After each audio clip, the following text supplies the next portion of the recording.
the Prime Minister will be spending more energy, will have more sleepless nights about it, be more focused on it than literally any other single issue. He knows the vastness of the decision. He knows the penalty of failure. He knows exit will define his legacy. And following the Scottish referendum, he knows one other thing: the perilous fragility of public support for the sensible choice. It is a huge distraction for the country, but it will also be a huge distraction for the Prime Minister. It will take precedence over the NHS, education, law and order, the lot. And you know the oddest thing of all about having this referendum? The Prime Minister doesn't really believe that we should leave Europe. Not even the Europe as it is today. This was a concession to party, a manoeuvre to access some of the UKIP vote, a sop to the rampant anti-European feeling of parts of the media. But this issue, touching as it does the country's future, it's too important to be treated like this.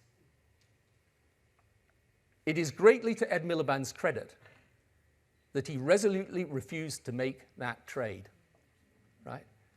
He faced down calls to follow the Tory concession from parts of the media, many inside our party. And in doing so, he showed real leadership.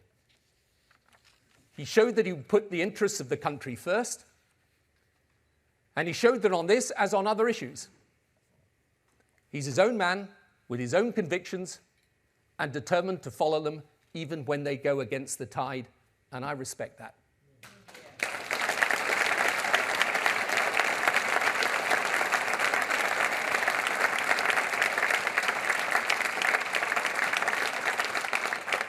The business case against exit from the European Union is obvious. Over half our trade is with Europe. I'm about to visit the Hitachi plant, which is itself a fantastic vote of confidence in the economic future of the North East, and as I said, a great tribute to Phil, our local MP. But Hitachi came here to access the European market.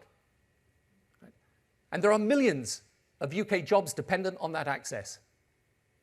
Now, I agree that not being part of the single currency is not, at least in the short or medium term, going to imperil the supremacy of the City of London as the world's greatest financial centre. But leaving Europe altogether, that's quite another thing. There is also, in my view, a complete underestimation of the short-term pain of negotiating exit. Right, there's a raft of different treaties, association agreements, partnerships that would have to be disentangled and renegotiated. There would be significant business uncertainty in the run-up to a vote, but should the vote go the way of exit, there would be the most intense period of business anxiety, reconsideration of options, and instability since the war. The Tory campaign, I hear talks of chaos should Labour win. Think of the chaos produced by the possibility, never mind the reality, of Britain actually quitting Europe. Jobs that are secure, suddenly insecure. Investment decisions postponed or cancelled. A pall of unpredictability hanging over the British economy. And for what? To satisfy the insistent Europhobia of a group who will never be satisfied.